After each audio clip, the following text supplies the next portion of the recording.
días, queridos hermanos de la Iglesia Comunidad Cristiana de Cartagena. En esta mañana le damos gracias al Señor por vuestras vidas. No obstante de saber que han sucedido algunas noticias no muy buenas para familiares que han partido en esta semana. Queremos consolarles con la consolación que el Señor nos da y queremos también extenderle pues nuestra gratitud y para que el Señor siga glorificándose en sus vidas. En esta mañana yo quiero invocar el nombre del Señor juntamente con ustedes. Allí donde usted está en esta mañana, por favor le voy a pedir que tenga mucha reverencia. Vamos a orar, vamos a inclinar nuestros rostros delante del Señor. Padre Dios que estás en el cielo, en esta mañana venimos delante de ti en el nombre de tu amado Hijo Jesucristo. Señor, queremos levantar tu nombre en alto, queremos, Señor, decirte que tú eres el Dios de Abraham, de Isaac, de Jacob, que tú eres el Dios todopoderoso que has creado el cielo, la tierra, el mar y todo lo que en ellos hay. Gracias te damos, Jesús, por haber venido a esta tierra y ocupar el lugar que nos correspondía a cada uno de nosotros en la cruz. Gracias, Señor, porque nos amas con un amor eterno. Espíritu Santo de Dios, en esta mañana llena nuestras vidas de ti y guíanos a toda la verdad. Bendice a cada familia que en este momento están reunidas, Señor, para escuchar tu palabra. Señor, que tú hables al corazón de cada una de ellas. Te damos muchas gracias en el nombre de Jesús. Amén. Al único digno de honra y poder, al santo, santo, santo, al todopoderoso Señor, al príncipe de paz, al que envió al Cordero santo e inmolado para pagar por nuestros pecados. A ti te honramos, Señor, a ti te bendecimos, Padre, a ti sea la honra y el poder por siempre. Amén. Quiero conocerte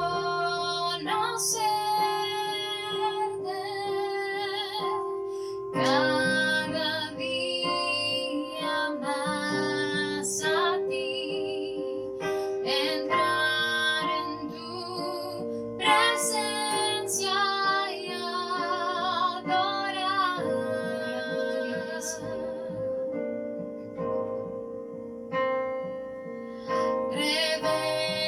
Revelanos tu gloria,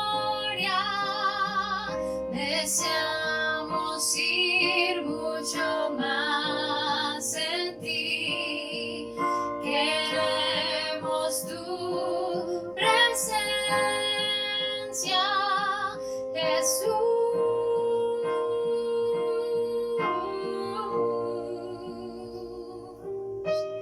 Al que está sentado en el trono, al que vive para siempre y siempre, sea la gloria, sea la honra y el poder, sea la gloria, sea la honra y el poder. Al que está sentado en el trono, al que vive para siempre y siempre,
queremos tu presencia,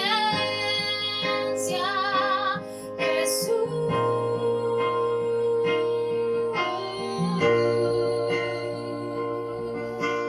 Al que está sentado en el trono, al que vive para siempre y siempre, sea la gloria, sea la honra y el poder, sea la gloria, sea la honra y el poder. Al que está sentado en el trono,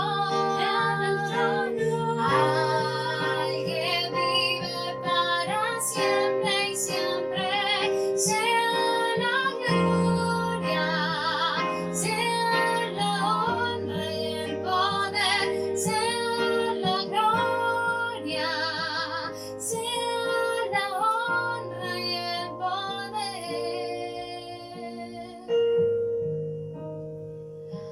Tú eres santo, santo, santo, es mi Jesús. Tú eres santo, santo, santo, santo, santo eres tú. Tú eres santo, santo, santo, santo, santo eres tú. Al que está sentado en el trono, al que vive para siempre y siempre, sea la gloria, sea la honra y el poder, sea la gloria, sea la honra y el poder. Amén, aleluya, bendito sea el Señor. En esta mañana quiero compartir con ustedes en la carta de Pablo a los Romanos, en el capítulo número 10, del versículo 1 al versículo número 11. En ese capítulo, Pablo tiene, si así se quiere, un anhelo, y el deseo que él tiene en su corazón es por la salvación de Israel. De alguna manera él está, no digamos preocupado, pero él sí anhela y él sí le pide a Dios que Israel sea salvo.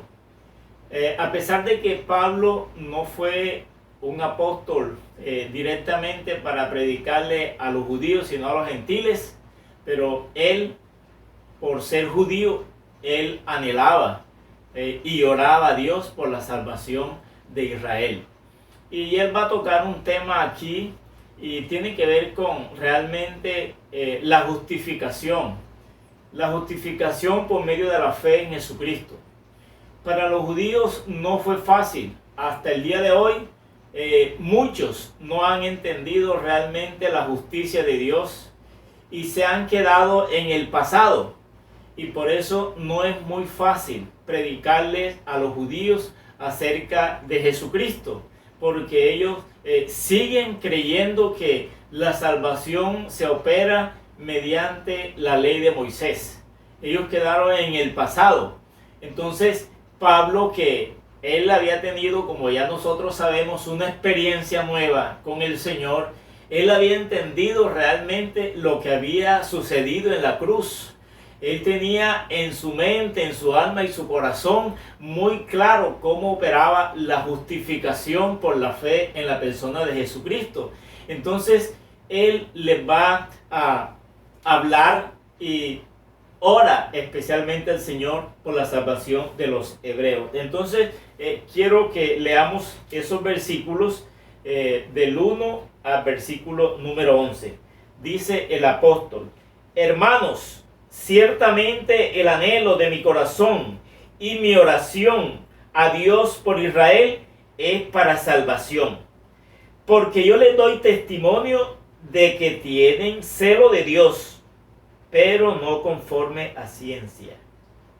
Porque ignorando la justicia de Dios y procurando establecer la suya propia, no se han sujetado a la justicia de Dios, porque el fin de la ley es Cristo, para justicia a todo aquel que cree. Porque de la justicia que es por la ley, Moisés escribe así: el hombre que haga estas cosas vivirá por ellas. Pero la justicia que es por la fe dice así: no digas en tu corazón, ¿quién subirá al cielo? Esto es para traer abajo a Cristo. ¿O quién descenderá al abismo? Esto es para hacer subir a Cristo de entre los muertos. Mas, ¿qué dice? Cerca de ti está la palabra, en tu boca y en tu corazón.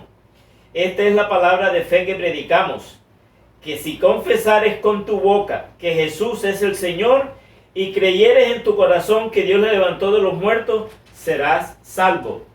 Porque con el corazón se cree para justicia, pero con la boca se confiesa para salvación. Pues la Escritura dice: todo aquel que en él creyere no será avergonzado.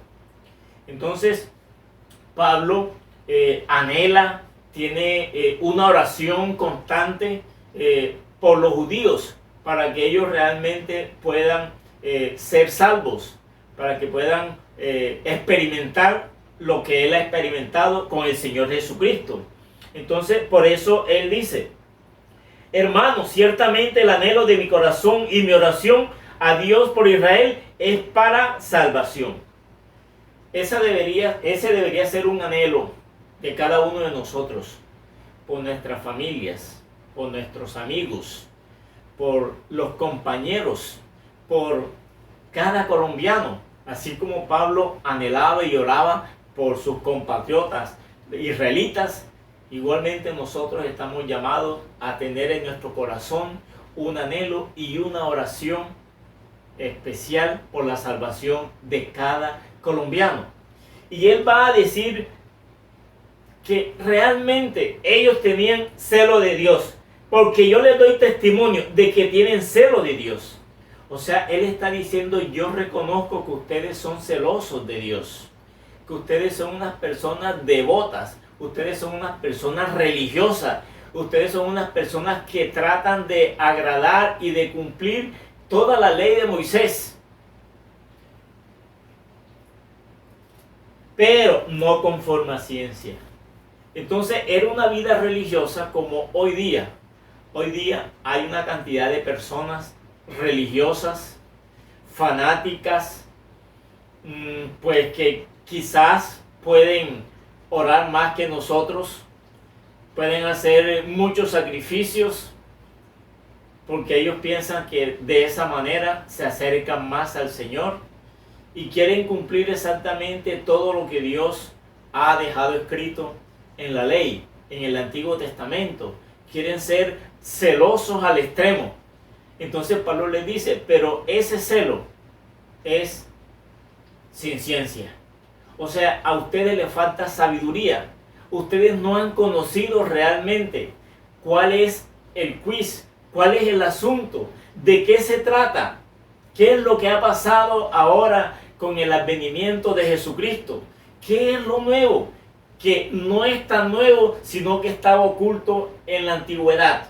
Lo que los profetas anunciaron era que Dios enviaría a su Hijo para salvar no solamente a los judíos, sino también a todos los gentiles, a todos aquellos que creyeran en Jesús. Entonces tienen un celo, pero no conforme a ciencia, porque ignorando la justicia de Dios. Oiga, esto es importantísimo. Los judíos, estos a quienes Pablo se está dirigiendo y por quienes está anhelando y orando para la salvación, dice que ignoraban la justicia de Dios. Hermanos, hay muchas personas el mundo entero ignora, desconoce, no sabe cuál es la justicia de Dios, en qué consiste la justicia de Dios. Y ellos piensan hacer su propia justicia. Ellos piensan vivir como vivían los religiosos, los fariseos. Y yo quisiera pues ahí un paréntesis para leerle lo que dice Mateo 5:20 acerca de los escribas y fariseos. Dice: si vuestra justicia no fuere mayor que la de los escribas y fariseos, no entraréis en el reino de los cielos. Es decir, que la justicia que el Señor está demandando hoy día es una justicia superior a la de los escribas, a la de los fariseos. No es una justicia basada en la ley, no es una justicia basada en los ritos, en los sacrificios, en la vida monástica, en la vida esa religiosa que llevaba el pueblo de Israel. Tiene que ser mayor la justicia que la de los escribas y que la de los fariseos. ¿Y cuál será esa justicia mayor para que podamos entrar en el reino de los cielos? Esa es precisamente la justicia de Dios.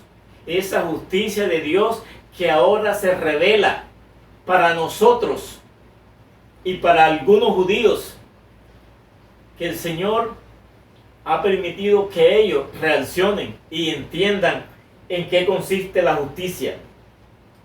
E igualmente en Mateo 6:1 dice el Señor: guardaos de hacer vuestra justicia delante de los hombres, para ser visto de ellos.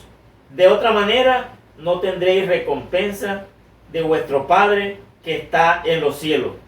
Entonces, guardaos, es decir, no hagan su propia justicia, no demuestren que ustedes son unas personas, sí, religiosas, estrictamente cumplidoras de toda la ritualidad de la ley de Moisés. No hagan vuestra justicia, ¿sí?, delante de los hombres para ser visto de ellos. De otra manera no tendréis recompensa de vuestro Padre que está en los cielos. Es decir, no hacer ostentación como hacían los fariseos, que cada vez que iban a ayunar, todo el mundo lo sabía, porque tocaban trompetas y platillos, y su manera de vestimenta, su cara, su expresión, denotaba que estaban ayudando. Entonces ellos pensaban que esa era la manera. Entonces, sigue diciendo Pablo: porque les doy testimonio de que tienen celo de Dios, pero no conforme a ciencia, porque ignorando la justicia de Dios y procurando establecer la suya propia. Oiga, procurando establecer la suya propia. Hay muchos hermanos aún que todavía piensan que la justicia de Cristo no es suficiente para su salvación. Entonces ellos añaden y tratan de hacer cosas para justificarse y para complementar la justicia de Dios. Entonces establecen su propia justicia, sus propios estándares, porque ignorando la justicia de Dios y procurando establecer la suya propia, no se han sujetado a la justicia de Dios. Entonces, hermano, tenemos que ajustarnos, sujetarnos, tenemos que agarrarnos de la justicia de Dios. Y la justicia de Dios no es por la ley. En la antigüedad, Dios le exigía a los judíos que cumplieran la ley. Hoy no se nos exige a nosotros que tengamos que cumplir la ley para salvarnos, porque ahora se ha manifestado realmente la justicia de Dios. ¿Cuál es la justicia de Dios? Dios tenía que venir en persona, en la persona de su Hijo Jesucristo. Y Dios tenía que aplicar todo el castigo, toda la ira. Cristo tenía que cumplir exactamente todos los sacrificios, todas las exigencias de la ley religiosa, la moral. Todo tenía que cumplirlo. Él tenía que ser perfecto. Él es el perfecto Cordero de Dios que quita el pecado del mundo. Y esa justicia le costó a Dios la muerte de su Hijo. Todo el sacrificio, todo el dolor, el acto más terrible, más inhumano, más detestable que el ser humano haya podido cometer es la muerte de Cristo. El haber matado a Jesucristo, el Hijo de Dios, santo, perfecto, que hubiese que morir de la manera que murió en manos de pecadores. Entonces allí está mostrada la justicia de Dios. La justicia que nosotros no podemos por nosotros mismos ofrecerle a Dios y que no nos puede salvar por nuestras propias ejecuciones, por nuestras propias acciones, por nuestra propia vida de esfuerzo. No, la justicia de Dios entonces ahora dice que es Jesús. Sea a la justicia de Dios porque el fin de la ley es Cristo. El fin de la ley, el propósito de la ley. ¿Por qué Dios permitió? ¿Por qué Moisés escribió la ley? Porque el propósito de ella era llevar al pueblo de Israel como lleva una niñera al niño. La ley fue nuestro ayo, nos guió, nos ayudó hasta que nos presenta a Jesucristo, hasta que aparece Jesús. Entonces ahora Jesús es nuestro amo, nuestro Señor. Todo lo que la ley decía, ¿sí?, se cumplió en la persona de Jesucristo. Por eso Jesús es la justicia de Dios. Y ese era el anhelo y la oración que Pablo tenía por sus compatriotas, por la salvación, que ellos lograran entender cómo operaba la justicia de Dios, cómo se da la salvación, y no pues poner su propia justicia, sus propias normas, sus propios sacrificios. Porque la justicia que es por la ley de Moisés escribe así: el hombre que haga estas cosas vivirá por ellas. Entonces el hombre vivía por la obediencia a la ley de Moisés.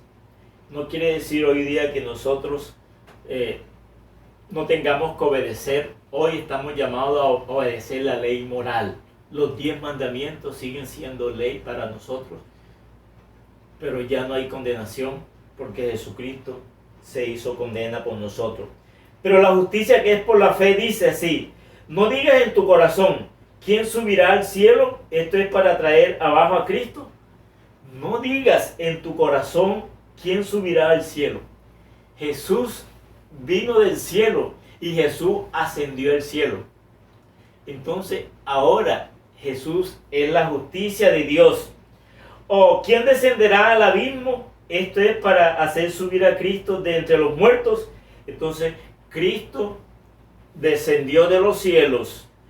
Dice la Escritura que también fue a el infierno, al lugar donde estaban los espíritus encarcelados, pero también se levantó y ascendió a los cielos. ¿Mas qué dice? Cerca de ti está la palabra, en tu boca y en tu corazón. Y esta es la palabra de fe que predicamos. Entonces la palabra, ¿sí?, está cerca de nosotros, en nuestra boca y en nuestro corazón. Y esa palabra es que Jesús, que si confesamos que Jesús, con tu boca, que Jesús es el Señor, y creyeres en tu corazón que Dios lo levantó de los muertos, serás salvo. Hay que confesar con la boca y creer con el corazón. Entonces habrá salvación.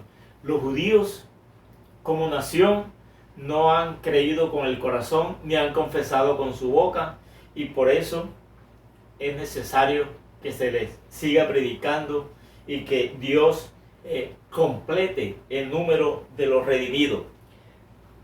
Pues la Escritura dice: todo aquel que en él creyere no será avergonzado. Todo aquel que en él creyere no será avergonzado. Y miremos también hacia atrás, Romanos capítulo 1, versículo 17. Dice el apóstol: Porque en el Evangelio la justicia de Dios se revela por fe y para fe, como está escrito, mas el justo por la fe vivirá. En el Evangelio la justicia de Dios se revela. Se revela por fe y para fe. Como está escrito, mas el justo por la fe vivirá. Entonces, la justicia de Dios ha venido, hermanos. La justicia de Dios se ha hecho carne. Ha venido en persona. Y mire lo que dice en el capítulo 3 de Romanos, versículos 21 al 24. Dice, pero ahora, dice Pablo, ahora, aparte de la ley, se ha manifestado la justicia de Dios, testificada por la ley y por los profetas. Ahora, aparte, además de la ley, fuera de la ley, se ha manifestado la justicia de Dios, testificada por la ley y por los profetas.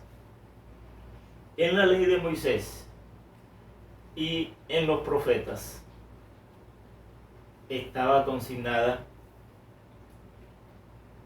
que un día aparecería la justificación, que un día vendría Jesucristo y que la justicia de Dios se iba a hacer una realidad. Desde que Cristo vino,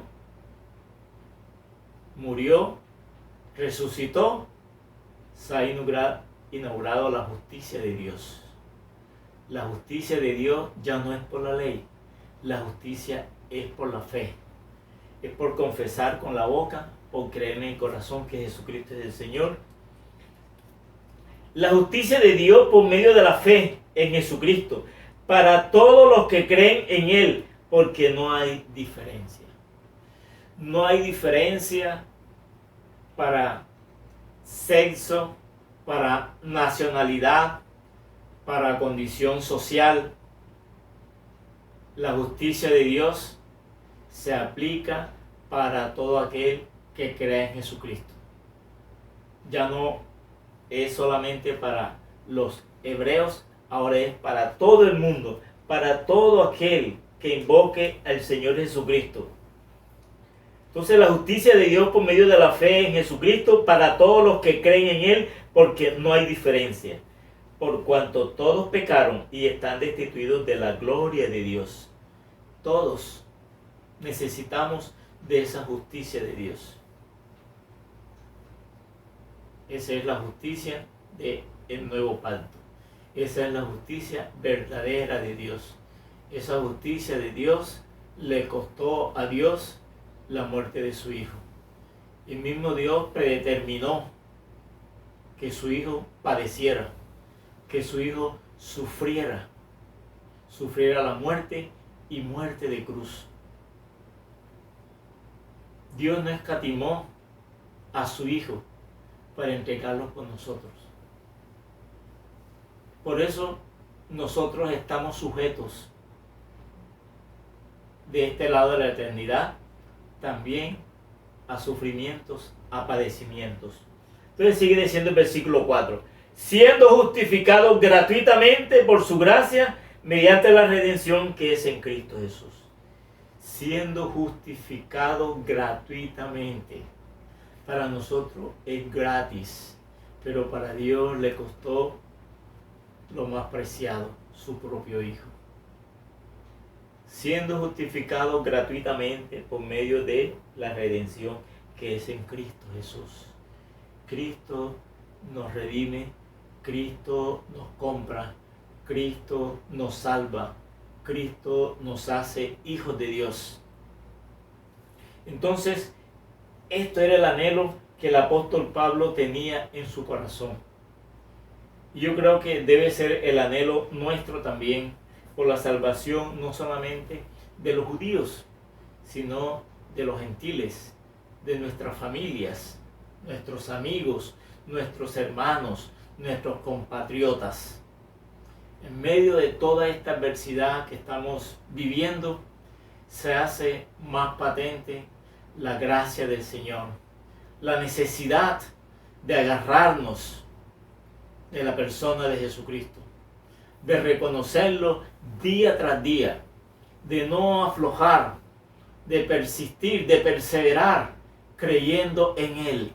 No importa lo que estemos atravesando, el que ha de venir vendrá. Un día el Señor aparecerá en la historia. No sabemos si es en esta generación, pero lo cierto es que Él va a venir a esta tierra. Y los justificados, los que hemos puesto a Jesús como nuestro Señor y nuestro Salvador, estaremos por siempre y para siempre con Él. Eso nos da fuerza, nos da aliento en medio de tantas malas noticias. Dios está trabajando, nada se le ha salido de sus manos. Él es el mismo de ayer, de hoy y por los siglos. Él sigue manifestándose. A pesar de que no nos estamos reuniendo como iglesia físicamente en un lugar, creemos que el Señor está trabajando en la vida de cada uno de nosotros. Él no ha dejado de perfeccionarnos, de guiarnos, de ayudarnos, de consolarnos. Él está allí porque la obra que Él comenzó en cada uno de nosotros, Él la va a acabar. Él la va a perfeccionar a través del Espíritu Santo hasta que Jesús venga. Así que, hermano, no se desespere. Clame al Señor. Siga creyendo en Él. Siga esperando en Él. Que Él vendrá. O Él nos llevará. No importa. Lo que nos espera es mucho mejor. Es mayor que lo que ahora tenemos. Esa gloria que un día se ha de revelar en nosotros, la esperamos. Anhelamos la segunda venida del Señor. Gracias, hermanos, y que Dios les bendiga y que podamos nosotros seguir trasegando por el camino estrecho, por el camino que lleva a la salvación, por el camino que no todo el mundo transita, solamente aquellos que el Señor ha llamado. Y gracias al Señor por la vida de cada uno de ustedes, porque ustedes son hijos de Dios. Ustedes están resguardados y nadie les podrá separar de su amor. Padre Dios, te damos muchas gracias en esta mañana porque tú has venido en la persona de Jesús y tú eres la justicia perfecta de Dios. Te damos gracias porque esa justicia de Dios está en el corazón de cada uno de tus hijos. Señor, no hay nada diferente a Jesús que nos pueda justificar delante del Padre. Gracias te damos, Señor, porque justificados por la fe en Jesús tenemos paz para con Dios.